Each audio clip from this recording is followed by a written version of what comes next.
Chairman, you're free to begin the meeting when you would like. Thank you so much. I'm now going to call the City Council and Planning Board virtual work session for January 28, 2021 to order. Time is 4:30 p.m. Mr. King, would you please call the roll? Yes, sir. George Bryan. Here. Melinda Dunnigan. Here. Jason Grubbs. Here.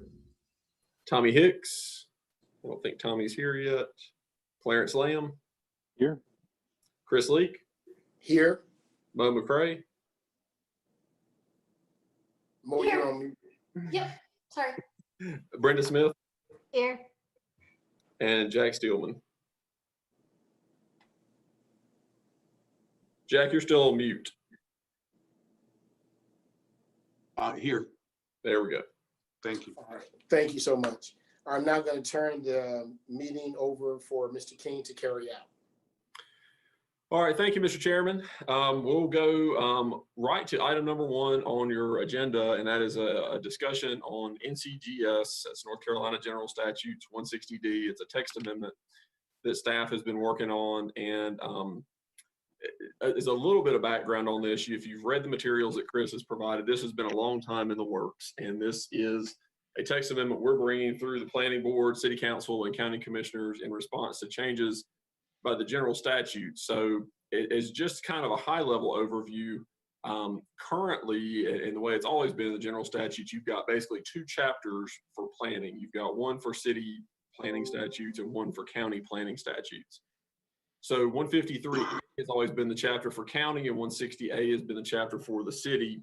And a group of attorneys began working on this project several years ago to consolidate those into one chapter, really make it easier to use and to reduce some of the redundancy in there and to kind of standardize some of the terms across both chapters. So I liken it a lot to what we did or what we were trying to do with our UDO Clear Code project, and really not go in and really start changing the rules to make them easier or harder for development, but to really make them better organized and easier to use.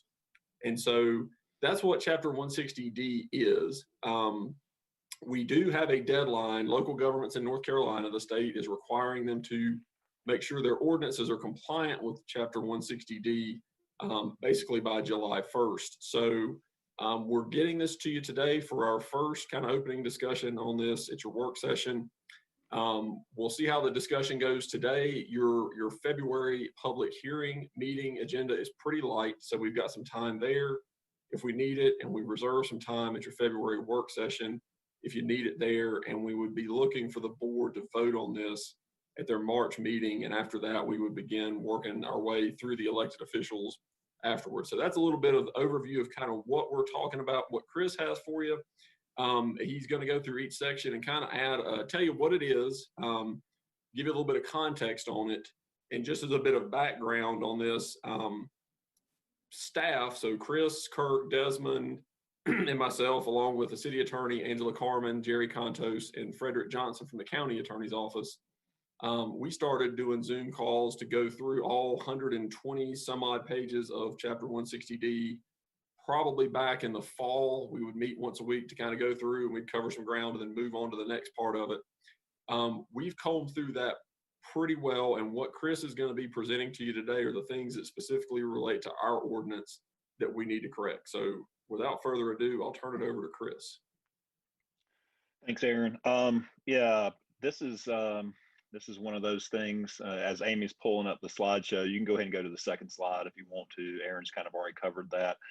But, you know, this is when Aaron talks about, you know, the historical context of the planning legislation for both the city and the county, this is the first comprehensive recodification since 1905. And I actually reviewed the first draft of this around Christmas of 2013. The North Carolina Bar Association, in conjunction with the School of Government, started working on this sometime in the summer of 2013. And it had some stops and starts along the way. In my staff report, I don't know if everyone's had a chance to read that, but it did make it, the House approved it in 2017, but the Senate didn't consider it. And then and I think I have those dates right. And then like the next session, the Senate passed it, but the House didn't take it up. And then finally in 2019, it was passed by both the House and the Senate. There have been a few tweaks since then, most notably the effective date. It was originally supposed to be effective January 1 of 2021, but with the pandemic, the effective date got pushed back. So as Aaron mentioned, we have to have this adopted by July 1 of 2021. And, I'm not really going to go probably over any of these. I think Aaron kind of has already hit them. But just so you know, the text amendments, sections 1 through 29, that I'm going to go over are in order as they appear in the UDO. So with that, Amy, if you'd advance to the next slide. Section 1 and Section 2 are similar in that they are kind of catch-all categories. Obviously, we have references to the general statutes throughout our existing ordinance, and those either reference 153A or 160A and their corresponding section. And so we're going to, just by adoption of the section, essentially allow staff to go in and change those section references without having to put every one of those into the actual text amendment. As Aaron alluded to, it's 122 pages, and we have it boiled down to only 25 or 26 pages of actual changes that we need to make. Same thing with Section 2. The requirement was changed. If you have historic design guidelines or guidelines, which our ordinance refers to them as, the General Assembly now says that those have to be referred to as design review standards or standards. So we're changing the ordinance there. Under Section 3, this is about 3.5 or 4 pages of what's in the actual text amendment that you'll see. It expands the provisions for vesting. Vesting, essentially, if you go through the entitlement process where you're going through and getting your plan approved, whether it be for a subdivision, whether it be for a rezoning, there are certain periods of time that you're kind of, your entitlement is safeguarded through the vesting provisions, where if the ordinance changes following your approval, you don't have to go back and make those changes. And the changes that are in the draft text amendment that are before you, or that is before you, provides the full menu of options that the 160D has. Our ordinance has some of these provisions, but 160D, as part of this, kind of expanded the menu of options to the common vesting period has been 2 years. But then, as you all know, large scale projects generally are going to take longer than 2 years to construct. So they provided some additional options, some 5-year options, some 7-year options, and actually even an option to enter into a development agreement with the local government authority and kind of come up with your own vesting plan. So all those options are included within these changes. Again, it's the options that are in the statute, and so we just wanted our ordinance to mimic what is in 160D. Next slide, please. Chris, can I ask I'm you a sorry, question about that? Sure. What would make a difference between why a plan would have a 2 or a 5 year or a 3 or a 4? Is that something, who decides that, and when does that get improved?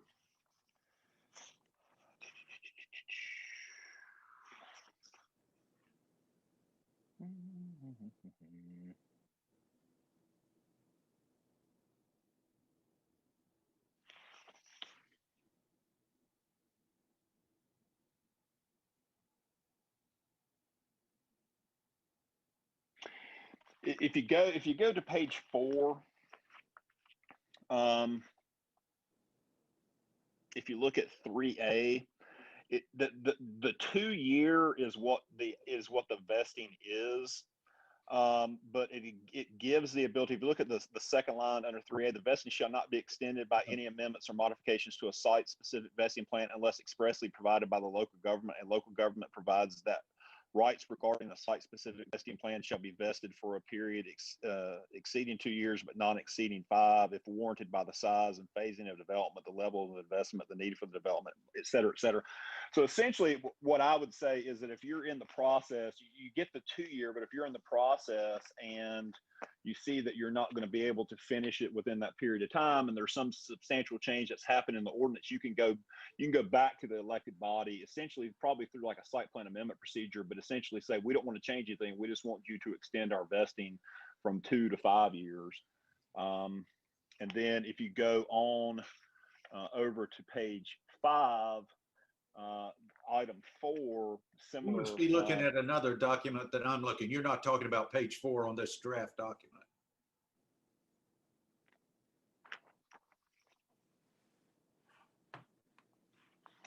If mine may have changed from yours. If you go to, I'm actually on the text amendment, not the staff report. I'm on the text amendment. Okay, you see, yeah. So I would need to change documents, and I can't do that right now. Okay. I have to get I'll have to get 4 iPads instead of 3.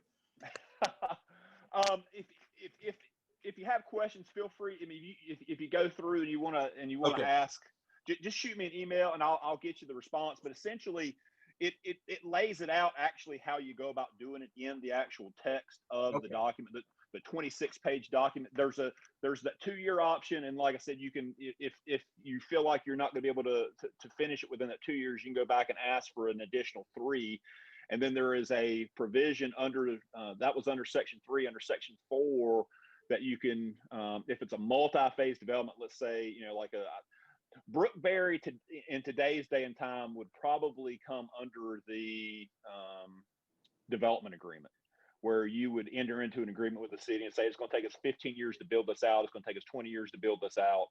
And that's probably how that would be handled. But let's say you had something on a smaller scale, but you knew it was going to take, 5 to 7 years, multi-phase development. There's a provision in there that allows that. And at the time of your approval, if that's what you think you need, that's just what you would need to ask for.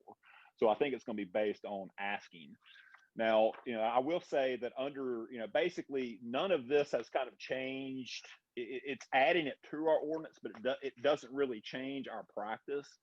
If you look at Brookberry, Brookberry was originally approved back in 2004 or 5, and it's still under construction 16 years later, but essentially it's been under continuous construction. So as long as it's been under continuous construction and you are, making progress towards completion, we have allowed you to continue under the vesting of your original site-specific development plan. If you veer away from that plan, you have to go through the site plan amendment process, which they've also done several times. Any more questions on that before we move on? I would just add that if we go back in time, say as far as the beginning of the Union Cross Business Park, that's also, I think, a great example of one that took a good 15 to 20 years to build out. It's not uncommon. All right. Amy, if you would advance to slide 4. Or whatever slide it is, section 4. Under section 4, this section essentially authorizes the future governing body to accept development applications pending jurisdiction transfer. We don't run into this a lot here, but there can be circumstances where someone wants to annex from the county into the city, or with our small towns, like working with Walkertown. There have been some instances where folks wanted to annex into the town of Walkertown. And the ordinance didn't really provide any guidance as to, okay, if you're going through the process to petition for annexation into a jurisdiction, can you submit for a development application prior to that annexation becoming effective? And if you do, who does it go to? If it hasn't been annexed into the city, is it a petition to the county? Is it a petition to Walkertown?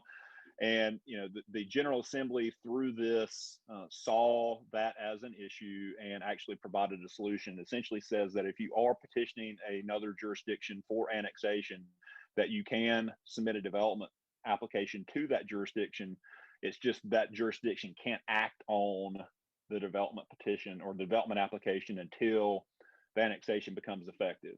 They can do it concurrently, but they have to formally annex the property with one motion and then consider the development petition following that. Chris, does that require it go to the future jurisdiction, or it's still available either way with these It's developed. conditions? Yeah, it would be either way. And Okay. actually, you know, the project, the subdivision and rezoning at the end of Meadowlark is a good example of something that kind of got caught in that. Whereas, you know, you had a situation where a development was coming through, and through the, you know, it was coming through the county, and through the action of doing the development, it was tying into city streets on two ends. And those streets would have to be private unless they were annexed into the city, but they were in the county. So yeah, you don't have to do it that way. It just gives you the option to do it that way. Okay, thank you.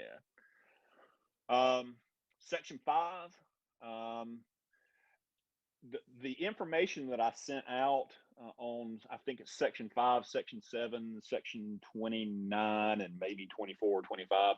I'm not a subdivision expert, and what I sent out was based on the draft discussion that we had with the attorney's office and my understanding of it. But I had David Reed, who is our resident subdivision expert, review it, and when his review of 160D, the information that was in section 5 and those other sections should supplement our subdivision regulations, not replace them. So under this section, section 5, the provisions that are in there is a supplement to the exempt subdivision provisions, and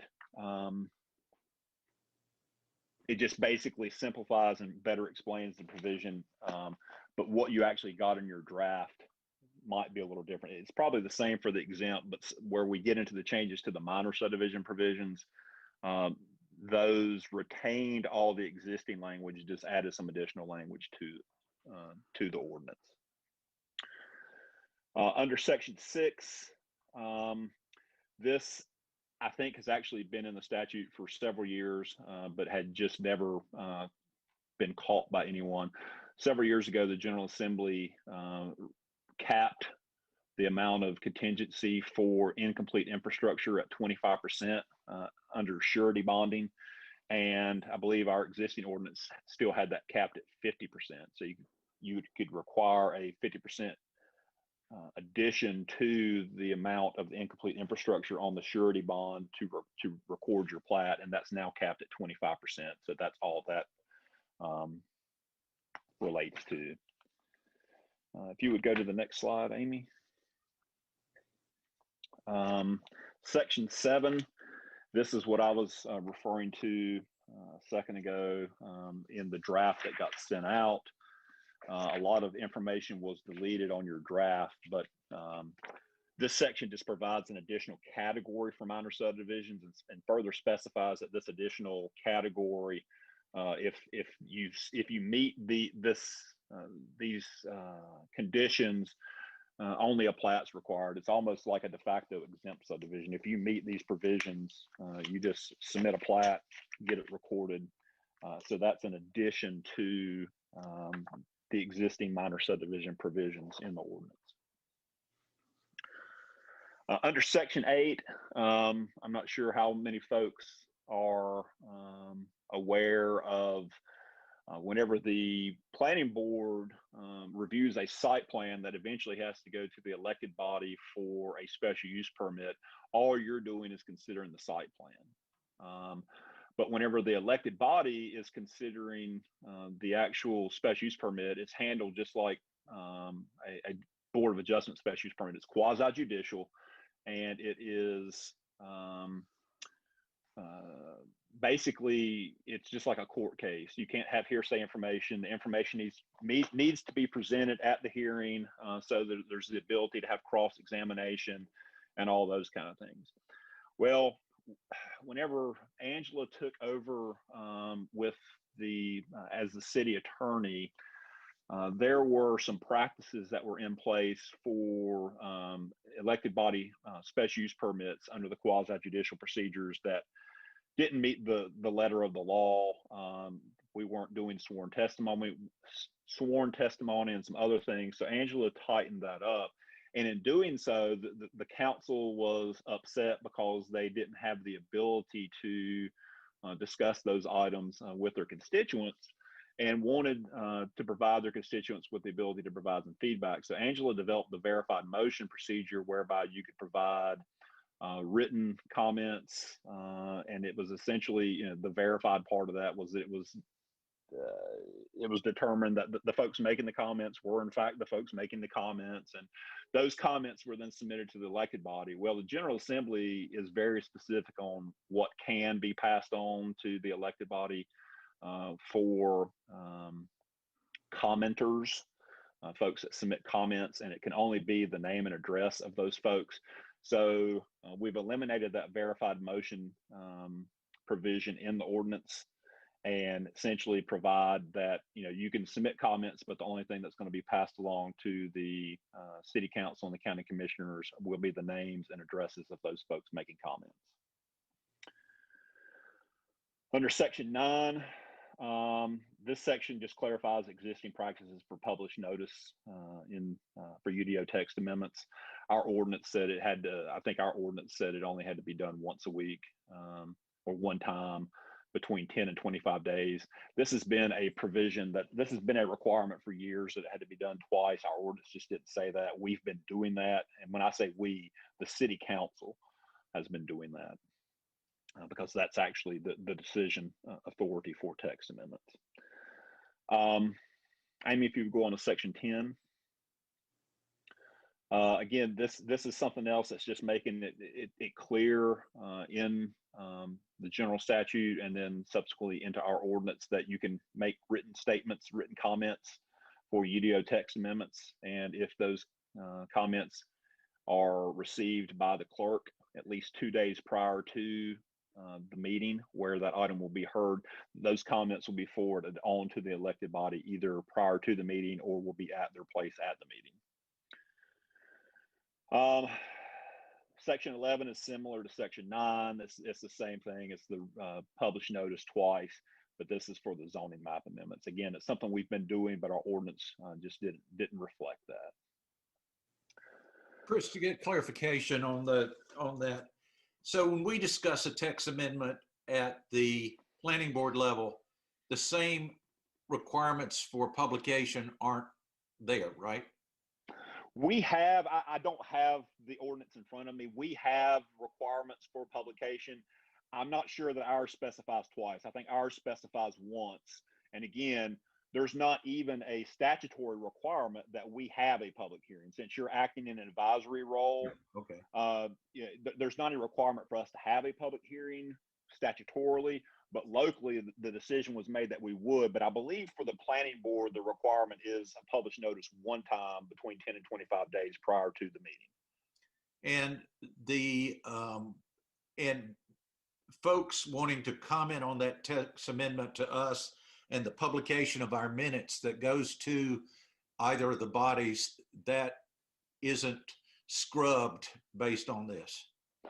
No, and again, I can't remember what, and maybe Aaron or someone else, Kurt, could jump in. I can't remember if that's in the ordinance for us or if that's in your bylaws, but essentially, as long as we get the comments before a certain date, we forward those on to y'all for your meeting or provide them at your meeting. But then those same comments are wrapped up and incorporated into what gets sent on to the elected body as part of the package that we send forward. Okay. All right. Yeah.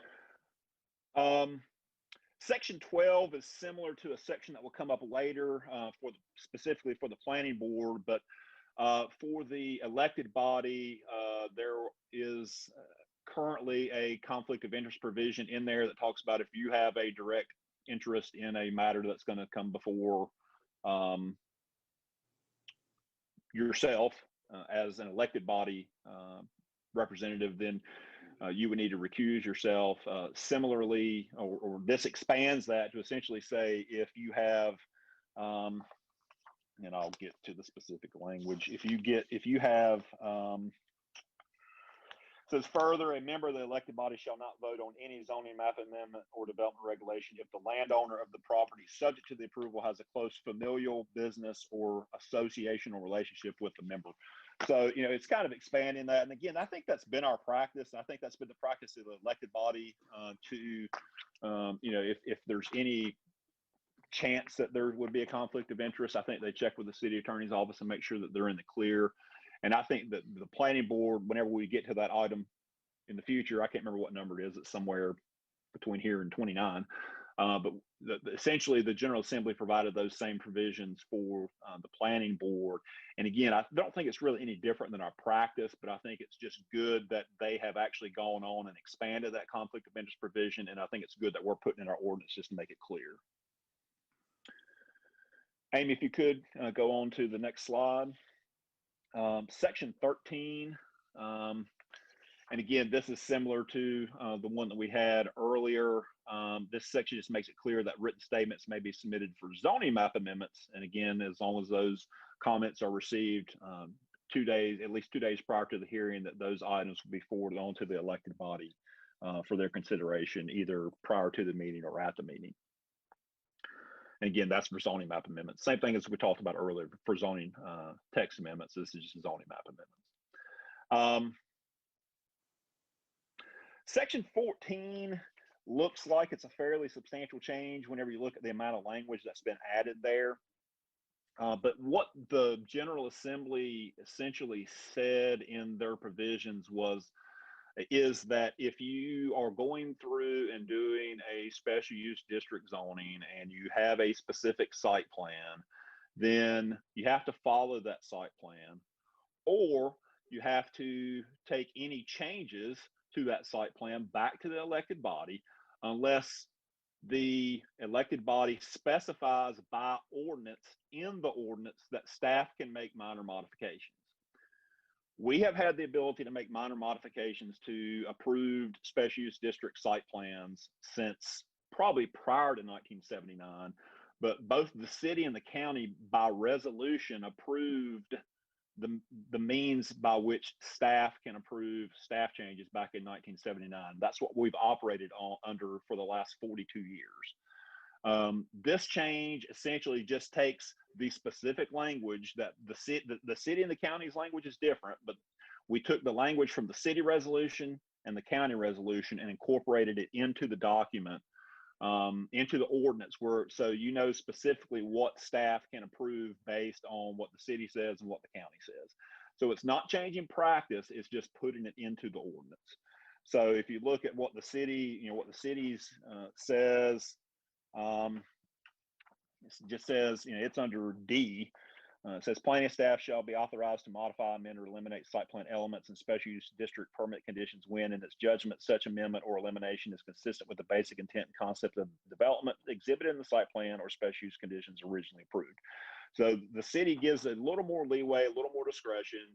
The way we look at that is if it wasn't something that's making the element larger, it's not increasing the density, it's not moving it closer to a property. If it's not something that was a controversial item when it went through, then those kind of things, we as a staff can make some modifications to. The county takes a different tack, and they're in C, and they specifically tell us what we can and can't do, and it's much more expansive. So again, it's not a change in policy, but it's essentially codifying the existing practice over the last 42 years. And again, those resolutions were approved in 1979, and I don't have the specific dates, but both the city and the county approved those resolutions in 79. Section 15, excuse me, is an exemption, another exemption that's being added for height. And this has never been in the ordinance, but this has been consistent with our policy because of FCC regulations. There's some specific things in the federal code that essentially mirrors what's now in the general statute. So long as the height of a ham radio, amateur radio tower is not taller than 90 feet, those have been allowed in residential areas for the last 14 years, 15 years, however long I've been upstairs in inspections. But it's really only come up probably less than half a dozen times in that period of time.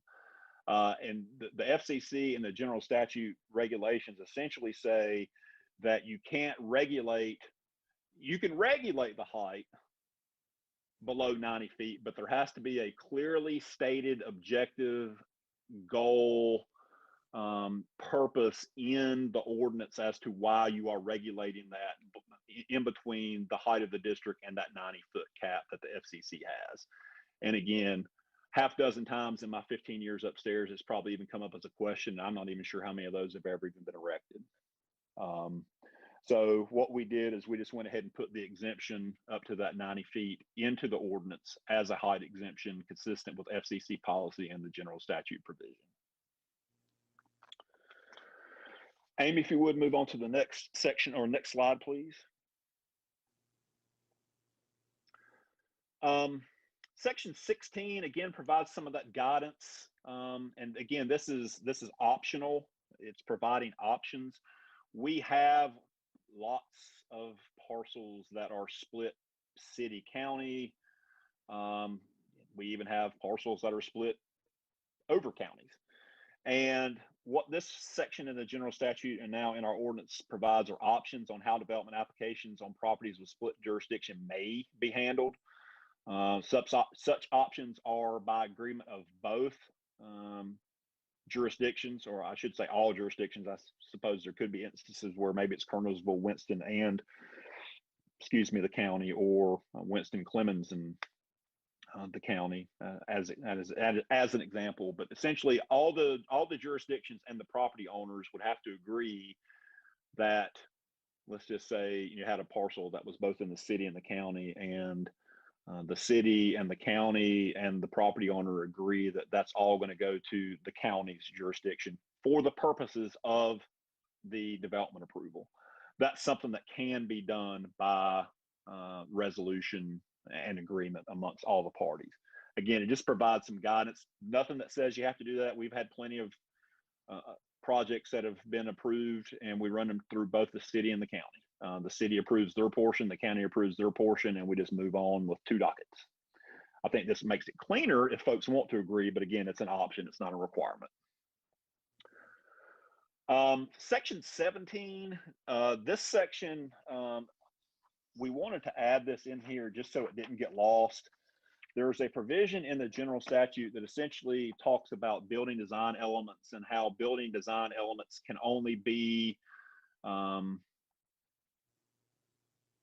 included in rezoning requests as conditions of approval if all parties agree, if all property owners agree.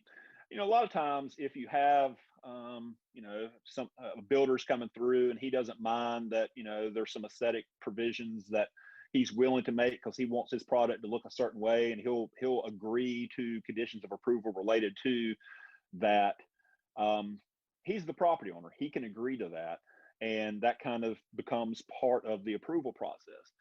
Where we think we need, the reason why we included these provisions in the ordinance, specifically under the NCO provisions, is that, you know, under the NCO provisions, there are thresholds whereby as long as a certain number of folks sign on to an NCO, it can move forward. And through that neighborhood conservation overlay or NCO district, they can come up with things dealing with setbacks and massing and kind of location of the structure on a lot. But sometimes they want to regulate the placement of garage doors, or, you know, how the structure is being oriented, or some of those things. And some of those things could fall into that building design element sphere.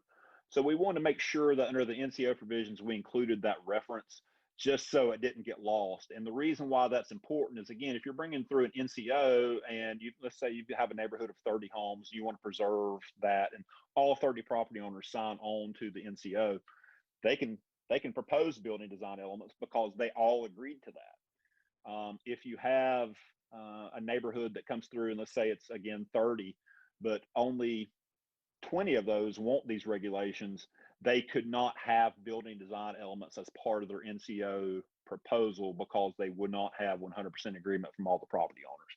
So that's why that distinction is important and why we thought it was important to include it here under these NCO provisions. Chris, could I ask you a question about that? Yes.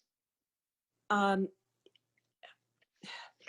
haven't gone back to look at the NCO ordinance, but I kind of recall that when, at least when it was being proposed and developed, that some of those design elements were not allowed or weren't put into the options for NCOs because of this state law regarding design elements. And we were concerned that we would run afoul of that. So we didn't put language in there allowing for very much ability to regulate design elements. So if that's the case, you know, as long as we get 100% agreement, maybe that ordinance can be beefed up a little bit to allow some of these elements that we didn't allow in the past. Yeah, and I'm not sure if you can see, like, if you have the actual language in front of you or not, but whenever it refers to, you know, we're adding little Roman numeral 4, but little Roman numeral 3 says the conservation standards shall be objective standards and may regulate only the following.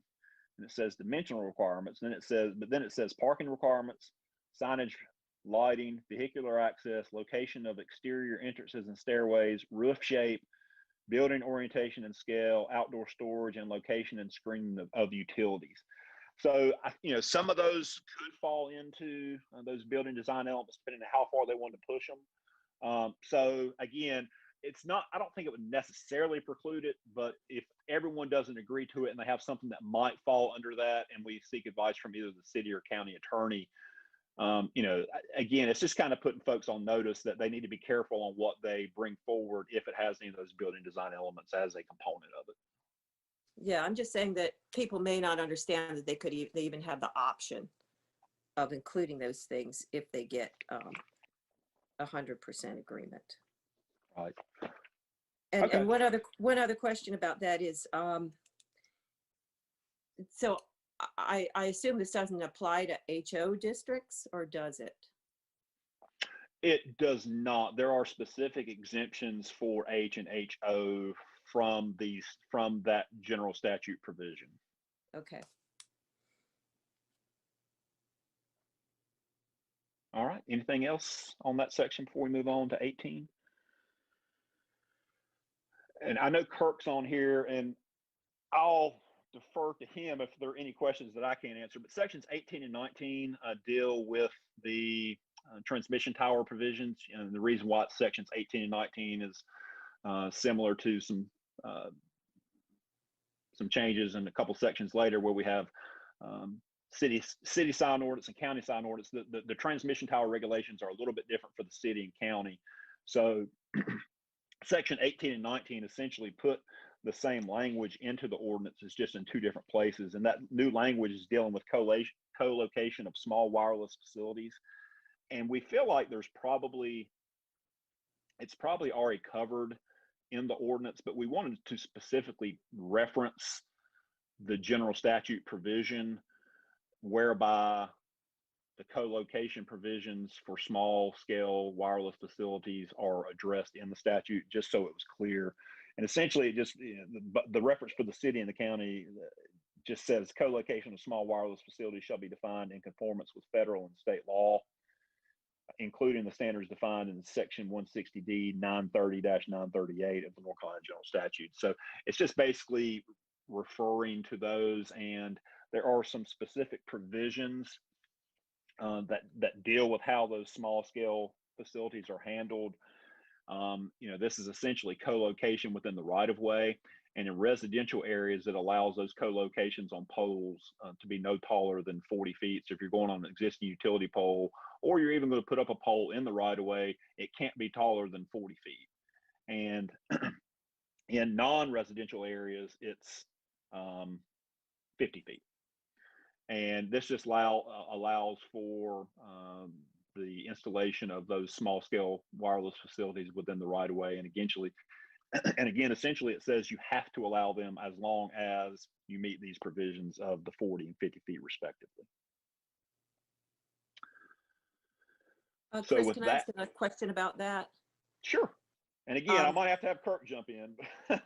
Yeah, I'm just assuming that, just want to clarify that that doesn't preclude us developing standards, which I think we already have developed, that relate to how these are put up in residential areas, as long as they Yeah. meet the 40 feet.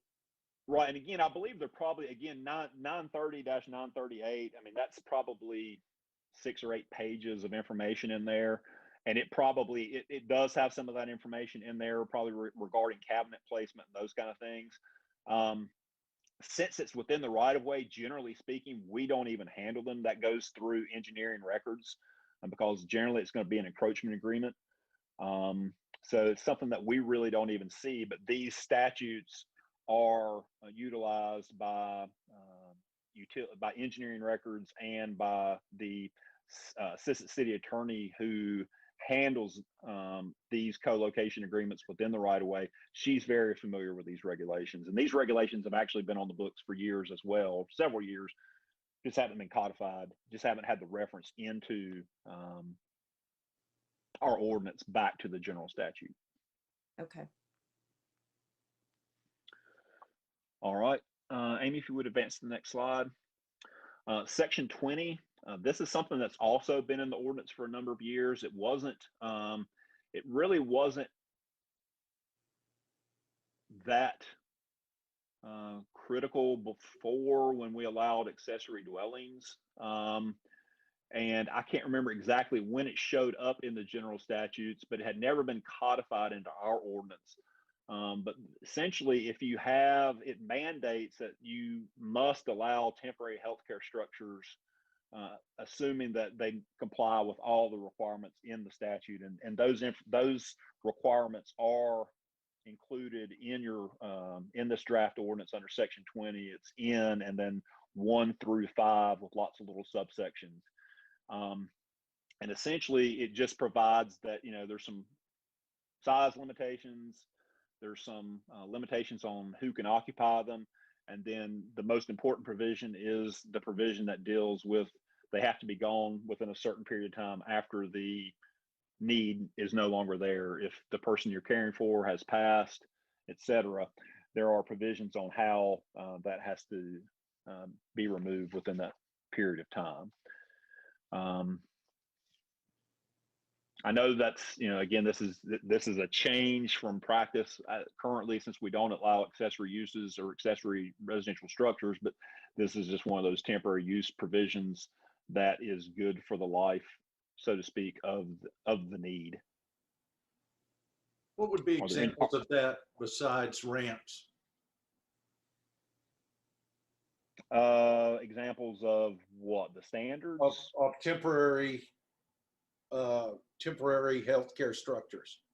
Well, temporary healthcare structure, this really isn't dealing with ramps and those kind of things. This is dealing with, let's say that you, let's say your mother lives in Southern Pines, since you had that example earlier. Let's say your mother's health is declining and you want to go down there and help take care of her, but for whatever reason, or conversely, you want to bring her here to help take care of her. It allows that you could actually put a structure in your backyard to care for her, and she could live in that, and has provisions in there. It's no more than 300 square feet. It has some building code requirements it has to comply with, limited to 1 occupant. There's some provisions in there that deal with that. And essentially, again, this has been in the ordinance, I want to say, or excuse me, in the statutes, probably at least 5 or 6 years. It's just never been codified in our ordinance, because it was kind of like one of those things where we allowed accessory structures through the special use permit process. So generally, folks would go through that process to have the secondary dwelling for the temporary healthcare reason. And whenever that provision went away, we didn't go back and actually codify this, but this has been something that's been mandated in the statute, like I said, at least 5 or 6 years. So what this does is it puts it into our ordinance under the temporary use provisions and says that, you know, if you have this situation and you meet these requirements, these specific requirements from the statute, you can do this as a temporary use through the duration of the need. And Chris, after the need has occurred, is there a certain time that they have before it has to be removed? Yeah, under N4 of that section, it says the temporary healthcare structure must be removed within 60 days following the time the mentally or physically impaired person is no longer receiving or in need of assistance provided for in the subsection. So it's 60 days following whether they have improved to the state that they don't need it anymore, or they've passed on, or whatever the situation is. It's 60 days following the need no longer being there. Sections 21 and 22 are those joint sections, city and county, that I was referring to earlier. This really isn't this isn't a deviation from our existing practice for the city. This provision essentially just says that fence wraps. Just think if you're doing a construction project and you have a fence around your project, the fence netting that you put up can have the name of your company, the name of the project, etc., on that fence wrap. It's a little more expansive for the county, because the county, and remember, whenever we passed the city sign regulations in 2007, the county did not adopt those. So the county sign ordinance probably dates from the 80s. There really wasn't an exemption in there for building signs. I mean, we've always allowed building signs in the county throughout construction, but in order to make it make sense to add this exemption for the fence wrap signage, we just went ahead and put the provisions that were in the city version into the county ordinance, so that it's clear that those things can be done. Section 23, this just provides another enforcement means. Essentially, if you transfer a lot illegally, if you just go out and create a subdivision and transfer the lot, there are remedies that are in the ordinance already. But this makes it crystal clear that you can deny building permits if the lot was illegally subdivided. There are remedies to go back and legally subdivide it. So, they can always go back through the process, get the lot legally subdivided through the plat approval process, through the exempt subdivision process, whatever it is, and then they can get their building permits, but it has to be done legally, and we can deny them building permits until they do that. It doesn't come up often. I don't think I've ever seen it in my time here, but again, we're just going to provide the menu of options in our ordinance, so that's why we included that. I'd like to ask one small question on that, Chris. I have seen before in the real estate brokerage business where a portion of a larger tract of land would go under contract to be purchased before it was actually subdivided, because there was no need to subdivide it if the purchase didn't go through. What kind of situation does that create relative to this? There are exemptions in the statute already that allow for that. And this doesn't change that. There are provisions that already allow for the transfer of lots in future subdivisions. If a builder wants to go ahead and say, I want to buy these 20 lots that you're going through the process of subdividing, but you haven't platted it yet, there are provisions where you can do that, and go ahead and have that funds transfer.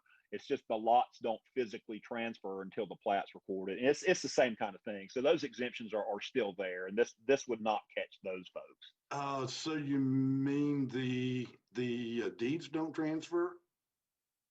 Well, again, I'm not an attorney. I can't speak to exactly what happens, but I know there are exemptions. I know there are exemptions that already allow that to happen. And the exemption that you're mentioning, I'm sure is covered under the exemption I was mentioning, dealing with the transfer of lots. Now, how it works, I don't know, but I know there are specific exemptions that already allow for that. One day when we're allowed to get back together again, I would love to have you discuss that sometime with our RCA organization. Okay. Thank you. Oh, no problem. Section 24. This section simplifies and better explains some of the language pertaining to exempt subdivisions. This is similar to, I think, what was covered back in 5. This just provides that language here in this section under the definitions that are exempted by state law. Section 25, this section updates, expands the conflict of interest provisions. This is similar to what we discussed earlier for the elected body. It just makes that same change for the planning board, where it adds that sentence talking about the close familial business or other associational relationship with the planning board member. So again, it's not any different than I think what our existing practice is, but it's just putting it in the ordinance to make it clear to match state statute. Section 26. This section essentially makes it clearer what can and does go to the Board of Adjustment under appeal. I think the existing language just says the board shall also hear and pass upon all other matters upon which it is required to act under this ordinance. But it never listed what those were, and it had it in the rules of procedure and bylaws for both the city and the county, but it didn't actually have it in the ordinance. So what we did is we went in there and included those things that are that it applies to: the appeals of the decisions of the housing conservation administrator, the watershed administrator, the erosion and sedimentation control administrator, the subdivision administrator, and the HRC. And we also made it clear that those appeals are subject to all other submittal requirements for just a regular appeal. We actually had someone who wanted to argue that the ordinance didn't say they had to pay a fee to appeal a housing conservation administrator's decision. So Jerry and Angela just wanted us to put that in there, that made it clear they had to pay any fees that were required for any other appeal. So that's what we've included. Section 27. This section just provides another menu or another option for violation remedy. It essentially provides that the unit of government, as a remedy for violations of a special use district rezoning, can revoke the permit, but they have to go through the same approval process they went through to issue the permit, i.e. it would have to have a public hearing. It would go to the planning board for recommendation. It would go to the elected body for recommendation to revoke that permit. Again, it's never come up in my time here that I'm aware, but it was in the statute, so we included it. 28 just changes the definition of bona fide farms to match the definition in the statute. I'm not sure, at some point the statute had this 3-acre limitation, but at some point, probably 15 years ago, that 3-acre provision got eliminated. It hasn't been in there for years. So we're eliminating that 3-acre provision and then just making the rest of the statute match exactly the definition of a bona fide farm in the statute, just so it's clear. And then the final section is section 29, and that is the section that's probably the most different from what was included in what was sent out to you. This is what I really needed David Reed's help on.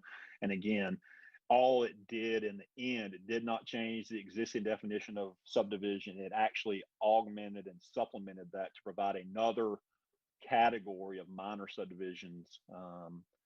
As long as you meet those provisions, it's considered a minor subdivision as well. And we also, I don't know why the county had a separate major and minor subdivision definition that was beyond the subdivision definition, which already applied to them. So we just eliminated that redundant provision. Look, I know that was a lot. I think that went probably 15, 20 minutes longer than I thought it would, but that's fine. Again, as Aaron alluded to, we'll have another crack at this. And I guess based on your discussion, probably here, as soon as I wrap up, you can make the decision of whether or not you think you're going to need any time to discuss it at your public hearing meeting in February. But again, we will consider this again at your work session in March. If you have any specific questions, anything that pops in your head between now and then, feel free to get it to me. I'll get you an answer as soon as I can. I'd just like to begin the conversation by saying, for those of you that have never worked in a profession where you have to read general statutes for days after days after days after days. You have no idea the degree to which we owe Chris and his team a huge round of applause. I don't know about a round of applause. Maybe a sigh of relief. Yeah, I'm gonna see if I can get continuing ed credit for this. This was Yeah. Well, just so you know, the 26 pages of text amendments came 253 page book by the School of Government and 120 pages of actual 160D for us was boiled down to 26 pages, which included the section headings. So anyway, I feel like we did a pretty good job in discussions with the attorney's office, making sure that, that we made sure that everything was covered, but that we really only hit the areas that we knew we needed to hit. So with that, As I'll turn it Alan back over Jones to used Aaron. to say to me at 5 o'clock on Friday afternoon on his way out of the building, Jack, you've worked hard you've worked hard. Why don't you take the rest of the week off? You owe yourself a break, Chris. So Mr. Chairman, I do want to echo what Jack said. Chris has done an enormous amount of heavy lifting on this, and we've spent a lot of time talking about this, and a lot of coordination has led up to this point. We knew this was going to be a bear to get our arms around. So I realized the presentation was a little long, but I'm glad Chris went into the detail to kind of really comb through these sections and kind of unpack this and get this on everybody's radar. And I apologize to Councilmember Scipio, who's joining us today. She'll get to hear this twice, so you'll be ahead of the curve.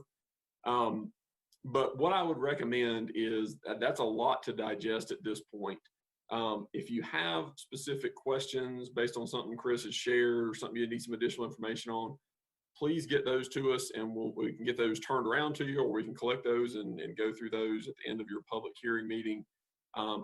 Unless there's a express need for Chris to kind of go through the whole presentation again, we probably won't do that. But if there's specific sections that the board would like to discuss in a little further detail, we can kind of put those on the list. We just need to know what would be helpful to you. So, but we have carved out some time on those future agendas to make sure we can try to explain this and make this clear to everybody. Okay, there are no questions now for staff. If we could just get any questions that we may have to them, I think we'll be ready to move forward. Thank you. Thank you, Mr. Murphy. That was amazing. Let me ask a question, Chris. So actually, I had about 3 questions that I was looking to get answered as we were going through this. Chris's presentation added 3 more to me. So I just want to know, I think I can probably get them answered. So what I need to do is crosswalk between, for instance, section 17 over to the actual document, and I'll be able to see all the detail. Yes, sir. Okay. And then if I have questions out of that, I can email you and get that worked out. Because I think it's just a matter of clarification for me and understanding where the actual detailed wording is. Thank you. Okay. You're welcome. And I'll just add one more thing before we move on to the next item, Mr. Chairman. A lot of what Chris mentioned, as you kind of go through this, there's a lot of stuff that's mentioned in the general statutes. And as staff kind of went through this, we felt it was important. Not everything in that whole 160D needs to be in our ordinance, but the things that we included were important because, while a lot of the staff here are, in the general statutes or the code a lot, as we bring new folks on or folks that work in our permit office or zoning enforcement, when somebody calls up and says, hey, can I do a temporary healthcare unit for X? They're going to look at the UDO. They're not going to go to the general statutes. So that's why it's important that we have it in there. So when that person calls and they open up temporary use permits and they see it, they say, yeah, you sure can. You got to meet these requirements. Same thing with small cells, same thing with a lot of those other things. It's really just putting it in there so that that staff person that's here down the road, when they get that call, it's locally in the book. They can look and see it's there, and now they know. So they're not having to say, well, let me check the UDO. Now let me check the statutes. It just really helps for us to kind of process that information. So I want to kind of add that on to what Chris mentioned, because that is something that's really important for us operationally in what we do. Thank you. And Mr. Chairman, if you're ready, we can move on to item 2 on your agenda. Yes, sir. We're ready to move forward. Okay, so this is our follow-up discussion on UDO CC8. And just to kind of frame the discussion and sort of pick up where we left off, UDO CC8 is our text amendment that we discussed at your January public hearing meeting. It has 2 sort of major components. One is the plan unit development provisions, which we're using our MUS district as a vehicle to make that happen. And the other portion is our cottage court provisions. That's the second piece of that. So just to kind of summarize, we did make the staff presentation at the January meeting. We heard from speakers. The planning board conducted a public hearing and closed the public hearing. There were several questions by the board, and I think a general need for clarification on some of the provisions. So what we agreed to at that meeting was for board members who had questions to get those to us. We would research those, provide some answers to those, and get those back out to the board. So we got those. You should have gotten some of one batch of those with your agenda materials. It was posted Friday. We got some additional questions. I believe you got those early yesterday morning. I believe those came from Beth. That was sort of the total package of the questions that we received. What Tiffany is going to do is we did see a couple things in there based on some of those questions or comments that were made that prompted staff to make a couple minor changes to what we had originally proposed. So what Tiffany is going to do is just kind of walk through each of those changes and kind of explain kind of where we're at on those. And then after that, if board members have any questions on the responses or need additional clarification on the responses that were provided, we would certainly allow some time for that to take place. So if that's suitable, Mr. Chairman, we'll turn it over to Tiffany and just let her kind of walk through some of those revisions we were going to propose. Yeah, before we turn it over to Tiffany, I want to thank you, Ms. White, for the epistle you all sent us with the questions and the answers. A lot of work was put into that, so thank you ahead of time for that. So looking forward to hearing from you and see if there are any additional questions that have come forward. Great, thanks so much. Yeah, Aaron did such a great job recapping everything that we've done, so I appreciate him doing that for me. I'm going to share my screen right now. As he said, based on the questions that we received from board members regarding some of the language in the ordinance, we decided to make some changes and modifications to the ordinance language, draft ordinance language that you all saw at your January public hearing meeting. I'm kind of doing these in order of how they came through the total ordinance language. So this is the MUS ordinance, and this is section 5.2.26.1a, which is the purpose statement.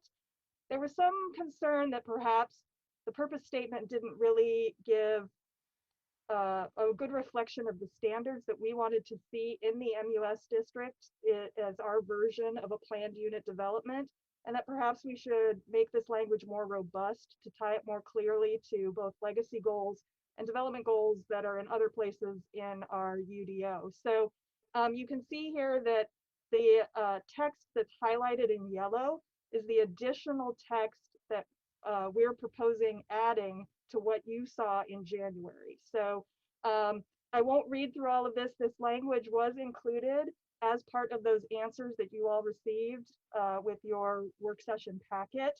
But basically, each of these sections in yellow kind of fleshes out some of these design standards or design elements that we would want to see as part of an MUS district. I will just say numbers 5 and 6 were added, and that's really where we talk about things that will be evaluated as part of this MUS district include respect of surrounding land use, how it coordinates with existing development, how the building facades relate to streets.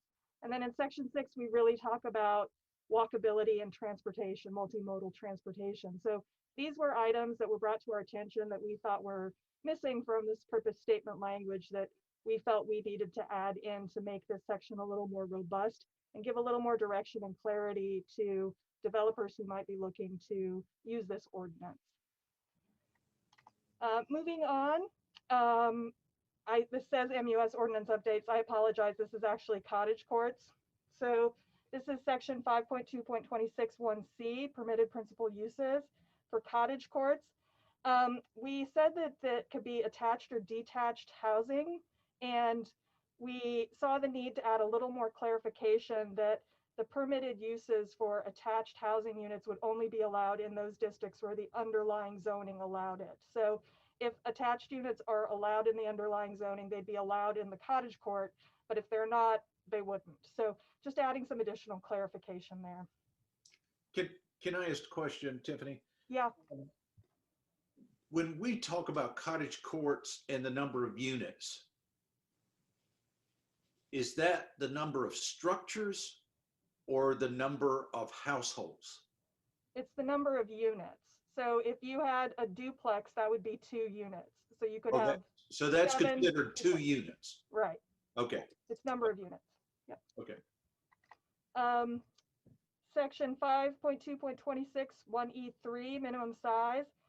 We had a request to change this. This had been a ½ acre, to change this to 20,000 square feet to more closely tie it to how our lot size structure actually works on the ground. So to make it tie into the square footage lot sizes that we have in here in Winston-Salem. And I would just ask for a clarification if that pertains to both non-residential and residentially zoned property. No, it says right at the beginning for non-residential. Oh, zoning I'm sorry. districts. I'm sorry. No, Excuse me. that's fine. That's fine. This is only for non-residential zoning districts. It's a 20,000 square foot minimum. Moving on to the parking, there was a question about lighting in parking areas. And so we added subsection 3 that refers people to the exterior lighting standards should they provide lighting in the communal parking area. So again, this was a standard they would have had to adhere to, but this clarifies it a little bit and points them directly to the spot in the ordinance where those exterior lighting standards can be found. And finally, a point was brought up that we just said walkways as part of the cottage court development and didn't say what kind of walkways. And so we added the language consisting of an all-weather surface, which is identical language to what is in PRD regulations right now.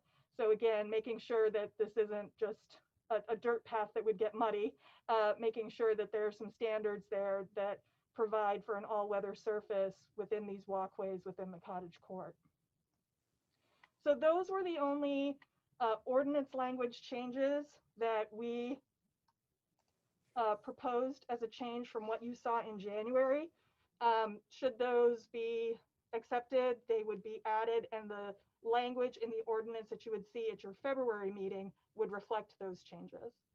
And so with that, I'm available for any questions.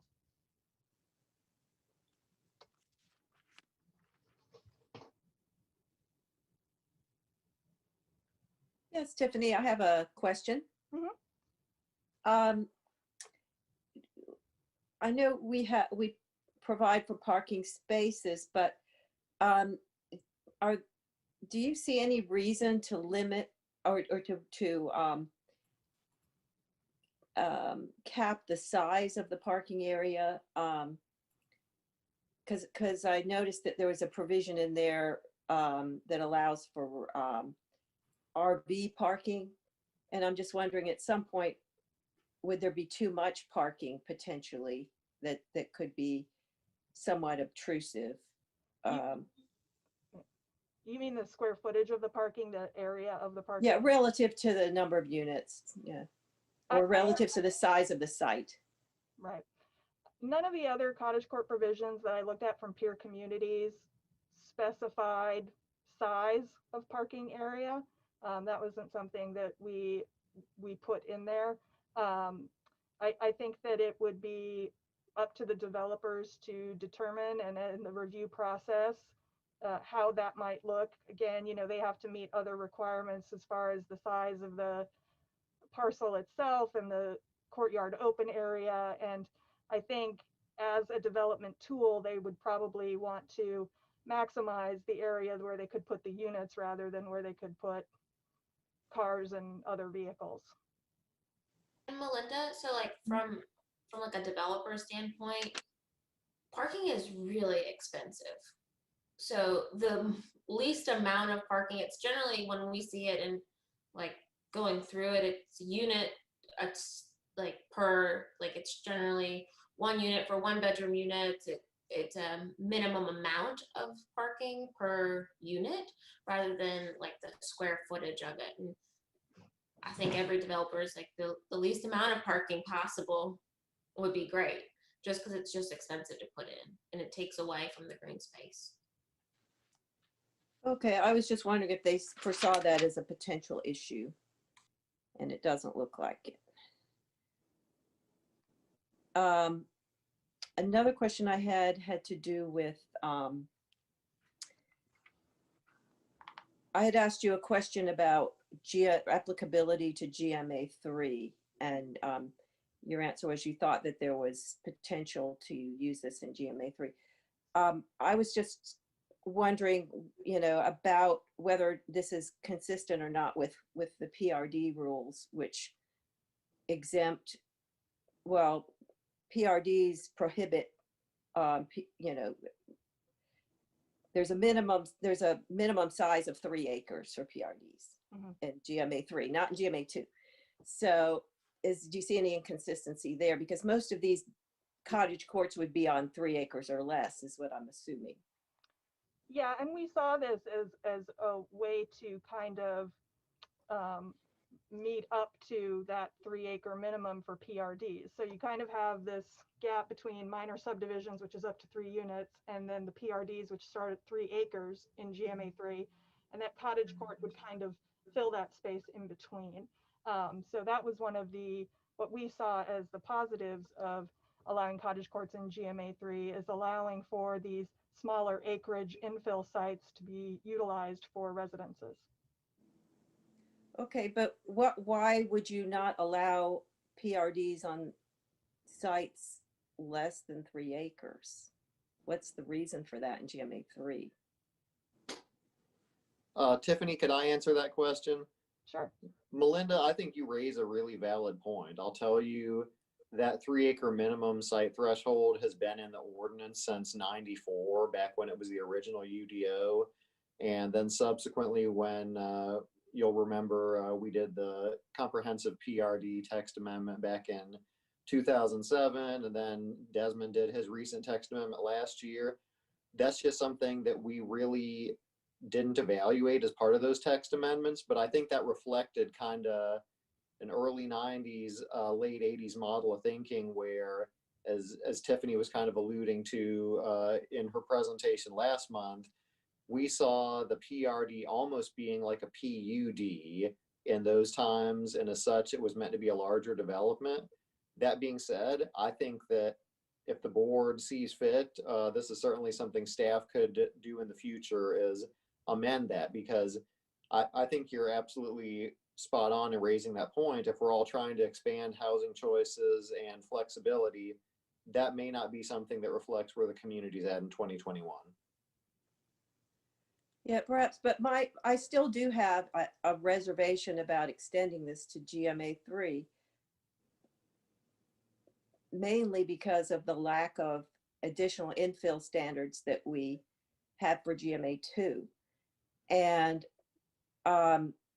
that's why I asked the question about, could we extend that compatibility issue, allowing the front setbacks to be compatible with the existing development in GMA3, which I guess there is no way to do that now, was kind of like the answer I got to that question, or you weren't comfortable with doing that. My concern is that in GMA3, without more standards for infill, you're going to get this shoehorned kind of look, on a 3 acre site that is potentially incompatible. So from the staff perspective, again, as Tiffany's report alluded to, it wasn't so much that it's not possible, but there's some challenges or inconsistencies associated with that, at least from the staff's perspective. First and foremost, we're kind of trying to put our ordinance in the mainstream of other peer communities across the nation who have these things. And we didn't really come across anyone who had any sort of external or adjacent setback averaging provision. Again, that's not to say that you couldn't do such a provision, but we just didn't find anything. The other thing is, from our perspective, GMA2 has a much greater consistency of lot patterns along a street. For example, let's say you're in I'll just say Ardmore since I'm pretty familiar with that neighborhood. Let's just say you're on Queen Street or somewhere, and you see there's a lot of consistency in setbacks due to the grid nature of the neighborhood and just kind of those regular lot patterns. But when you're out in somewhere like, let's say Town and Country Estates, there's much more curvilinear street patterns, more working with topography. So you might have some homes that have a 50-foot setback, then the next one might have a 75, and then it could be back to 100. So we just didn't see, since GMA3 is such a big area and it's varied, that geographic context didn't lend itself to that provision in the same way that GMA2 does. Yeah, I see your point. However, if this does get approved, I would like us to monitor these developments. That's a reasonable request, absolutely. And Melinda, that was one thing I was just going to kind of mention. You know, as staff, one of the things that we have talked about is, you know, there's no such thing as a perfect ordinance. We're always, the rules we've got in our book now and the rules we're going to create, there's always going to be something that flies up that we didn't expect or we didn't plan for. One of the things that I think our staff has done, has a good history of doing and will continue to do, is monitor these rules. And if we're seeing something in the built environment that's not reflective of kind of what staff was intending, we've proactively come back to the board and said, we need to fix this. We've done that twice with PRDs, our most recently, the one that Kirk referenced that Desmond brought in, when we started seeing stuff get built that was not in keeping with what we believed the intent was, we brought that back. You know, I think when staff is kind of seeing some stuff that's not working, we have no problem bringing things back for an adjustment. And that's what I would say we would 100% do on this, is to keep an eye on this. And if folks are taking advantage of the rules, or they're putting development out that's not consistent with what we thought about, then it's time to come back and revisit the rules. And I've got no problem in us monitoring that and adjusting as we see fit. It's just hard to adjust without knowing. That's the part I think staff would advocate for, is let's see what happens and then adjust accordingly based off of that. Okay, sounds good. That's the question. Thank you, Tiffany, for all the work you did in answering these. And I really think it was worthwhile to continue this, because I can't imagine how we would have done this whole discussion in front of the public. The plan that came from Rocky Mount, how applicable is that to what we're looking at? It looked like these were larger apartment units than the attached or duplex that we're looking at here. Is that correct? Yes, that was a pocket neighborhood, which is slightly different from a cottage court neighborhood. Okay. I don't know the specific dimensions of those buildings, but you know, the project he was talking about had 80 units. You know, we're capped at 14. And I think that the height of those buildings, just from looking at them, was probably above 30 feet. And we have a cap of that too. So that's a pocket neighborhood. It did have central courtyards, similar to a cottage court, but it was not the same kind of development.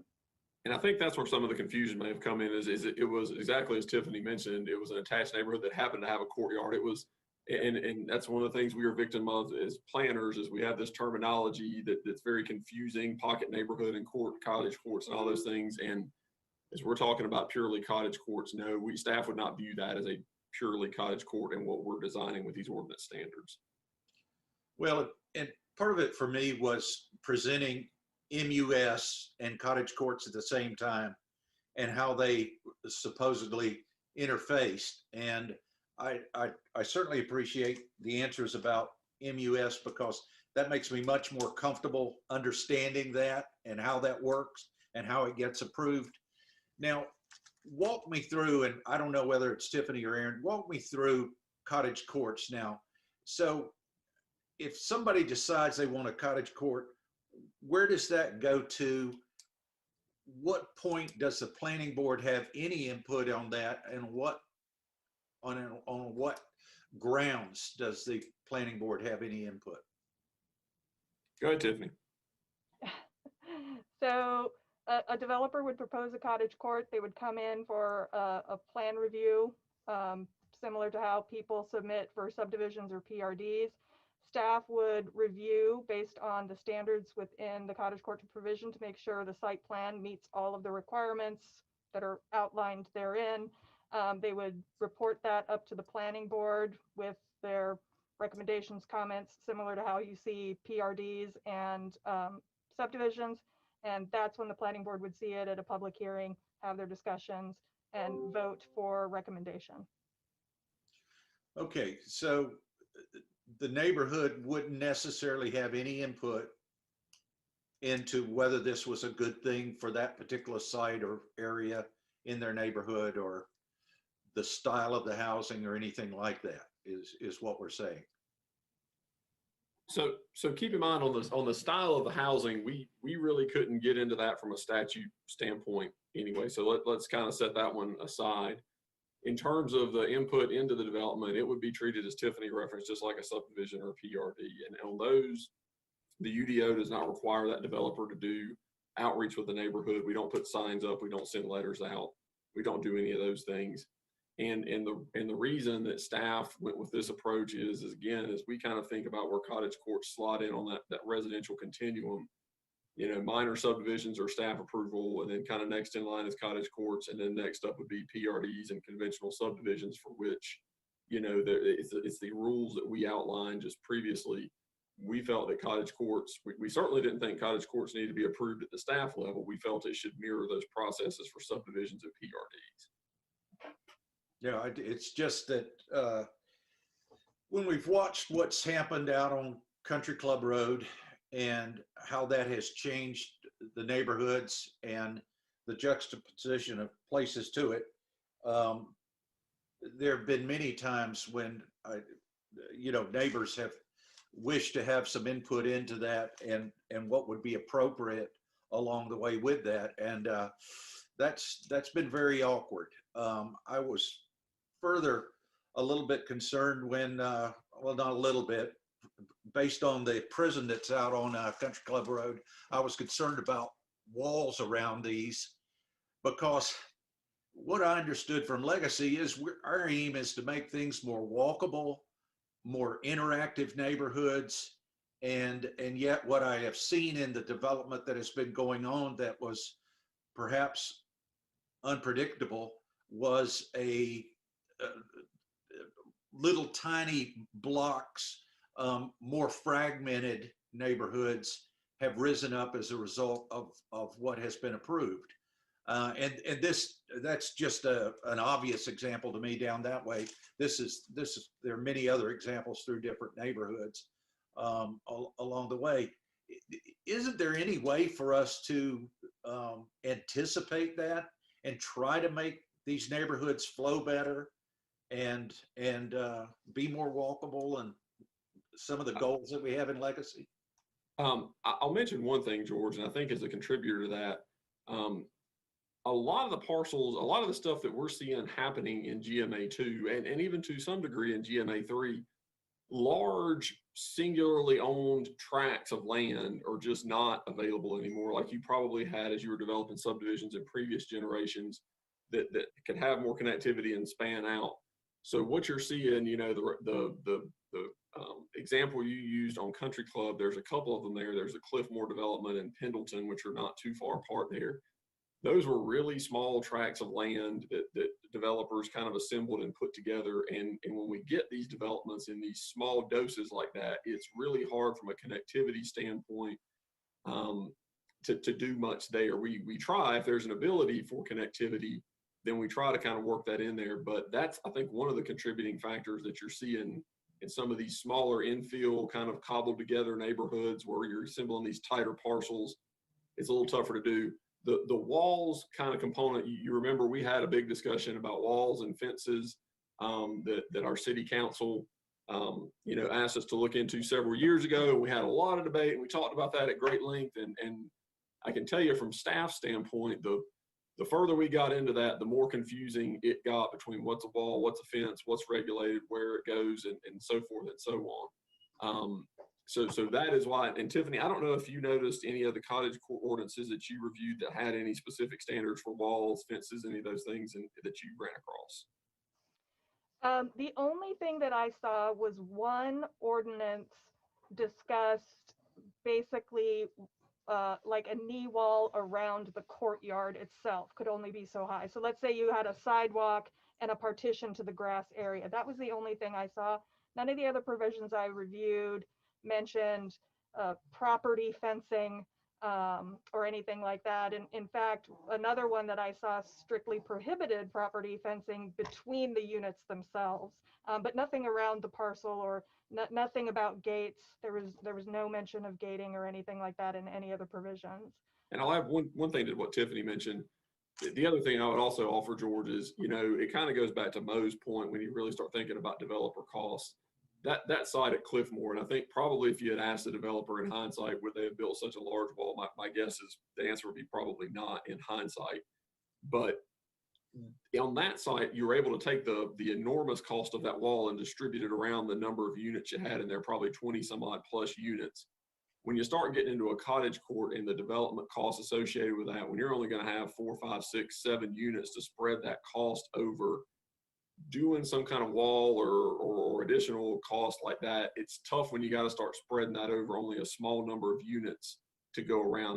That starts to get a little challenging there, whereas on a larger site, I think that's what allowed it to happen on Cliffmore and probably on Highland Place, just across South Creek Parkway from there.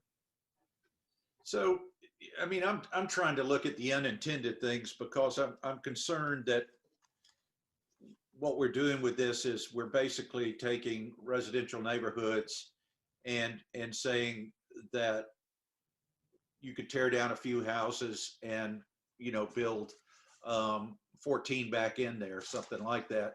And the expectations of what the neighbors had when they originally bought there. Now, I'm certainly not an NIMBY on this subject because my choice is to live in a neighborhood like that and one that has a lot of rental and a lot of diversity in housing. But I am concerned that what we're doing as planning board and passing on to city and county is that we're taking something without any input that neighbors or neighborhoods can have and saying that we're changing all the rules on you. This can be something that's in your neighborhood now and where that's going to go. So when we're looking at a planning level of how of the kinds of things that are going to happen, what we saw in Raleigh was the cottage court came up. They ended up building large square foot homes that tended to match the neighborhood around it that were expensive. I mean, this diversity of housing doesn't necessarily mean that things are going to be more affordable or anything like that. It isn't really addressing those kinds of needs in Winston-Salem. Are we thinking that some of these houses, even though we're talking about parking, are going to have garages underneath them, like the development out Robin Hood Road across from Bent Tree? Is that a possibility? What are we thinking is going to happen out of this? I think it's just options. I'll be honest. I think I come from a DC mindset, right? So the idea of knocking down 2 houses to create more, I don't know if there's a market for that. And as a developer, like with that hat on, I would say that you would need a market study to determine if you've got demand for 14 houses there. So I really don't think that we're really at that risk yet. I do think that in terms of the garage spaces, I'm not sure if we'll see that here. That takes away precious square footage on the floor print of those homes. So I'm not really sure that any developer or architect would recommend that in terms of maximizing livability square footage. So I don't foresee us kind of putting that requirement in there, nor do we live in such a cold place that covered parking is a requirement of code, or we should be highly cautious of that. No, I wasn't recommending it. I was just wondering if that's what developers would end up building simply because the houses around it have garages and because the public may demand a garage in order to buy a house that's in the $300,000 to $700,000 range. I mean, what we saw in Raleigh was 700 plus. The market study would give you that. I think that's a case by case basis, and no developer goes out and just hires the architect and builds generally. It's really expensive to do it that way. And so if the market demands for it, and that's the only way to sell these, then I think that they would consider it. But that's why they have design review with planning staff to talk through those issues. I think we have some safeguards put in there that aren't strictly developers gone wild. Well, I don't think I'm not aware of any developers that are out to fundamentally change the nature of neighborhoods by building houses. They're out to make money, and they do that by supplying what the market is demanding. So, you know, I don't think you're going to have a developer go, hey, I can radically make over this part of this neighborhood by going in and building this product. I don't care that anybody wants to buy it or not. I'm just going to build it to build it. I don't think that makes a whole lot of economic sense. So, Well, my misunderstanding, as far as the cottage court goes, the way the parking is designed, you would not have vehicular access to like a garage at the house. So it's going to be limiting the number of vehicles that go with those number of dwelling units, which would mean you'd think you'd have a more walkable community and a need for that. So the design, by definition, you're limiting some of these issues, I think, just by the way you lay it out. Well, of course, what I would love to see is this kind of density occurring along the Beltway and places like that. I'm not sure, though, that this really does anything to make those developments more dense that we're getting a lot of requests for that are following the Beltway right around the town, because walkability is really not a requirement of these cottage courts in terms of where you can walk to, or are they close to a NAC or something like that. And I'm trying to figure out, well, where are these things going to go? Why are they going to do it? And I do think, Jason, that developers have changed fundamentally the type of neighborhood along Country Club Road. I think that was a radical change. And what it was, I don't disagree that was a good place for people. People wanted that address. They liked that closeness to Silas Creek, to get to the mall, to get to places and things like that. So they took neighborhoods and they changed them. So, Right. so George, you know, it was to sell housing, not to change the neighborhood. right. I think there's always going to be exceptions to that, but I think in general, what we're hearing is that developers are not out to just drastically change the area. And, you know, I think we can go on and on with this. I just wanted to kind of interject. You know, we've had a lot of discussion in our public hearing. We've given staff 30, 40, 50 questions. At some point, we've got to get the questions addressed so that we can move forward. And so, you know, I would ask that, you know, George, I think, you know, some of your questions are great. They're very thought-provoking. But at some point, it's going to become a board vote at some point of what we do. But I don't want to continue to spend hours asking questions that staff can answer some and some they can't. I mean, the last public hearing, we had developers take time out to come and championing what we're trying to do here, what staff is trying to do. So I really appreciate it, but I think we need to, you know, dig a little deeper and move forward one way or the other. Yeah, Mr. Chairman, Clarence, just for a couple comments. We got time. Yes. Yeah, I'm super supportive of staff's initiative on this, and I'm completely satisfied that we've spent a substantial and an adequate number of time researching. We can make, you know, as Aaron, I think Tiffany also mentioned too, we can make changes if we start to see stuff developers run roughshod or do something that's not in keeping with what our desires are. But like anything that we consider, there is just a limited amount of time that we can spend with. And I think we have been very thorough.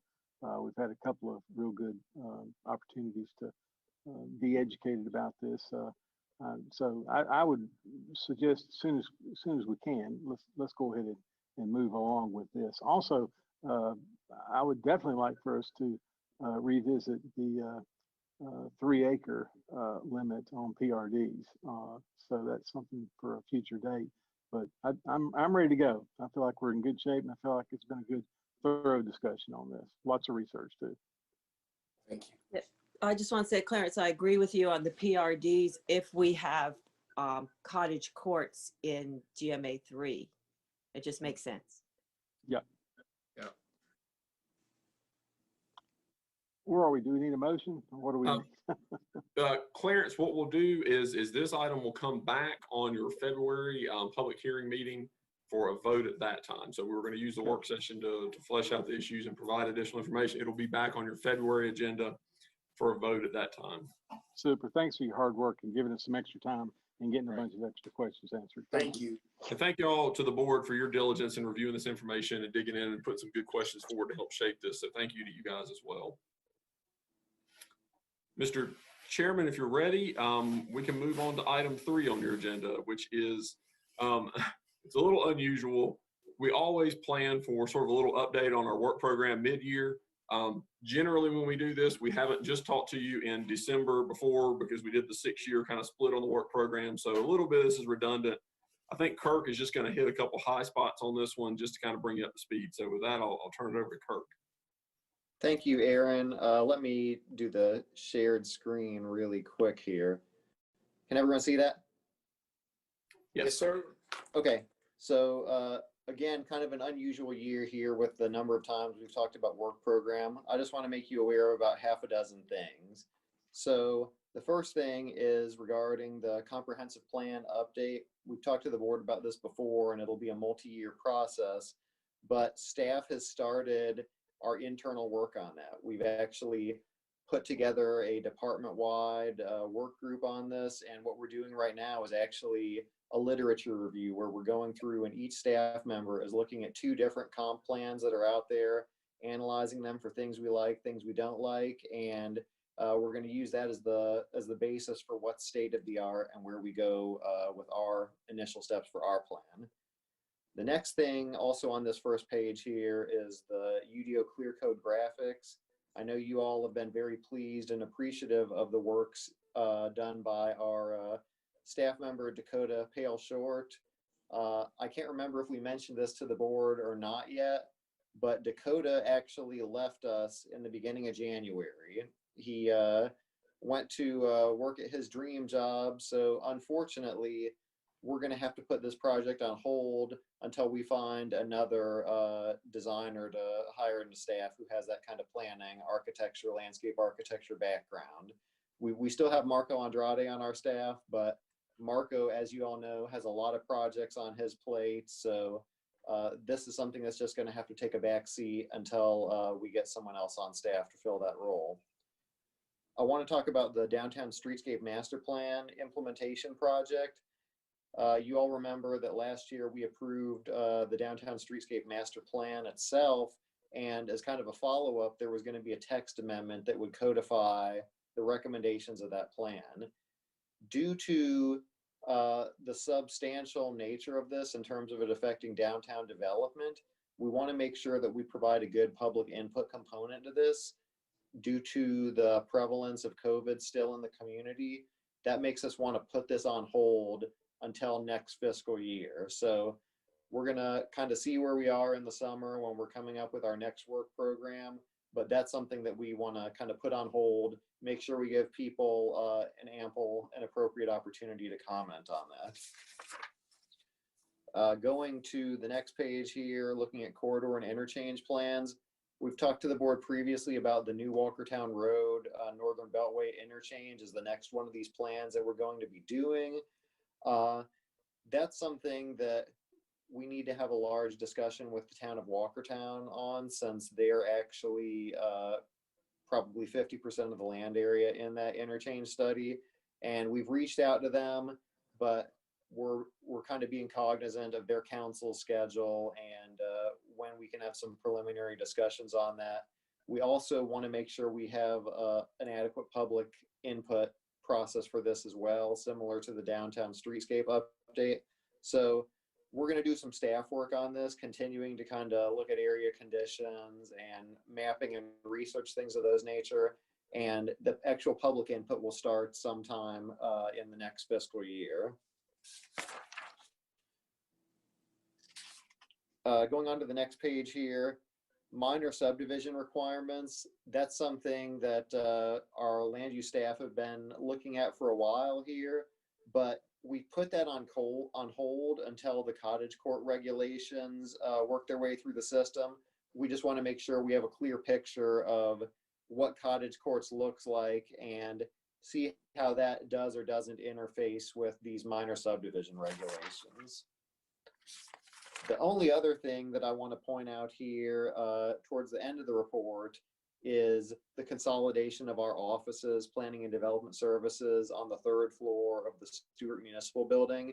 We are nearing the end of the line for that project. Our inspections side of the office, that side of the suite, has gone through its renovation project, and those folks are now out of what was the former Winston-Salem DOT space, which is where the planning staff in large are going to be going. That area has the carpet up, all the furniture's out, the walls have been moved, so they're working on just finalizing that space and getting everything, new carpet installed and tidied up. All that's to say, we expect by mid-February we should be up in that space and operating as a cohesive 60-person unit. With that being said, those were the things that I wanted to bring the board's attention to. Again, we kind of had a thorough discussion on this just 2 months ago, but I'm glad to answer any questions you have. Since this is a mid-year update, I don't need a motion from the board or anything like that. And barring any questions, we'll talk about work program again in May once we have a draft of the next fiscal year. Mr. Erickson, you may have stated this, but with his leaving, how long would that project be pushed back? Well, Mr. Chairman, that's kind of a nebulous, vague question at this point, and I'll tell you why. Certainly, with some of the things going on budget-wise related to COVID, we're going to need to make sure that that fits in with the city's overall priorities. So we're kind of talking about that position, and assuming we can get the go-ahead and post that position, it'll at least be a couple months in terms of making sure we do a adequate outreach for all the folks that would like to apply for this position and giving folks opportunities for interview and review and things of that nature. So best case scenario is we could get someone in here maybe later in the spring. And then of course that have to kind of be brought up to speed and understand the project parameters. So my hope is that we can get that project going at the early part of the next fiscal year, but a lot of that remains to be seen at this point. Okay, thank you.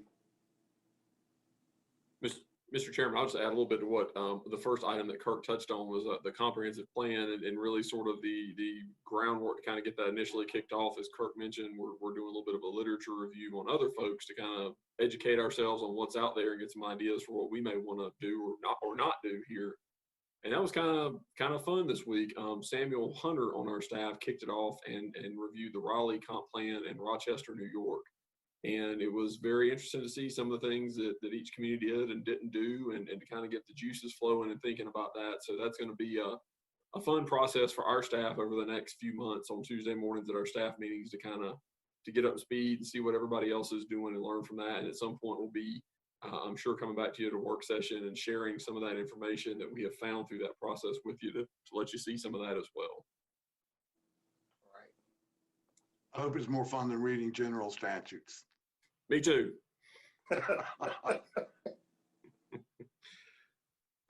Mr. Chairman, I guess the only other items are your debriefing of your public hearing meeting on January 14th and staff report. All right. So is there anything that we need to discuss from the January 14th meeting? Not here. Seeing nothing but smiles, we'll move to the staff report. Mr. Chair, I don't really have a whole lot to share with you other than we will see you on February 11th for your public hearing meeting. Stay safe and stay healthy between now and then. All right. Thank everyone for their attendance tonight. Have Thank a great you. evening. Thank you again. Bye-bye. See everybody. Bye.